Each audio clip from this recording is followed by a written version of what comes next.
കാത്തിരിക്കുന്ന ചിത്രങ്ങളുടെ OTT അപ്ഡേഷനാണ് ഇന്നൊരു വീഡിയോ ഭാഗത്ത് ആദ്യമായി അറിയിക്കാൻ പോകുന്നത്. ധനുഷ്, കാളിദാസ് ജയറാം എന്നൊക്കെ പ്രധാന കഥാപാത്രങ്ങളായെത്തിയ റായൻ എന്ന ചിത്രം ഇപ്പോൾ മുതൽ ആമസോൺ പ്രൈം വീഡിയോസ് എന്ന OTT പ്ലാറ്റ്ഫോമിലൂടെ OTT റിലീസ് ചെയ്തിരിക്കുകയാണ്.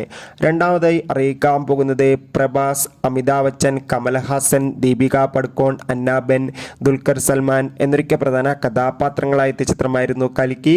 ചിത്രം ഇപ്പോൾ മുതൽ ആമസോൺ പ്രൈം വീഡിയോസ് എന്ന OTT പ്ലാറ്റ്ഫോമിലൂടെ ലഭ്യമാണ്.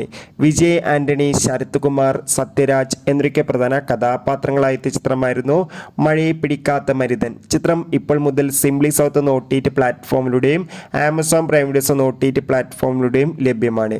അടുത്തൊരു ചിത്രമാണ് വിഷ്ണു ഉണ്ണികൃഷ്ണൻ, അനുശ്രീ എന്നൊക്കെ പ്രധാന കഥാപാത്രങ്ങളായെത്തിയ കള്ളനും ഭഗവതിയും എന്ന ചിത്രം കഴിഞ്ഞ ദിവസമായിരുന്നു ആമസോൺ പ്രൈം വീഡിയോസ് എന്ന OTT പ്ലാറ്റ്ഫോമിലൂടെ OTT റിലീസ് ചെയ്തിട്ടുണ്ടായിരുന്നത്. ചാക്കോച്ചൻ, സുരാജ് എന്നൊക്കെ പ്രധാന കഥാപാത്രങ്ങളായെത്തിയ ചിത്രമായിരുന്നു ഗിർ.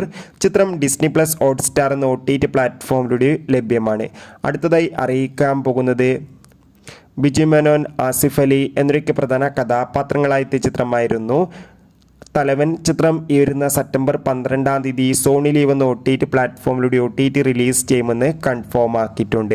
ദിലീപ്, ജോണി ആന്റണി, ധർമ്മജൻ എന്നൊക്കെ പ്രധാന കഥാപാത്രങ്ങളായെത്തിയ ചിത്രമായിരുന്നു പവി കെയർ ടേക്കർ. ചിത്രം ഈ മാസം തന്നെ മനോരമ മാക്സ് എന്ന OTT പ്ലാറ്റ്ഫോമിലൂടെ OTT റിലീസ് ചെയ്യുമെന്നാണ് അറിയാൻ വേണ്ടി സാധിച്ചിട്ടുള്ളത്. ബേസിൽ ജോസഫ്, ഗ്രേസ് ആന്റണി എന്നൊക്കെ പ്രധാന കഥാപാത്രങ്ങളായെത്തിയ നുണക്കുഴി എന്ന ചിത്രം ഉടൻ തന്നെ, അതായത് ചിത്രത്തിൻ്റെ OTT അവകാശങ്ങളൊക്കെ ഡിസ്നി പ്ലസ് ഹോട്ട്സ്റ്റാർ സ്വന്തമാക്കിയെന്നാണ് അറിയാൻ വേണ്ടി സാധിച്ചിട്ടുള്ളത്.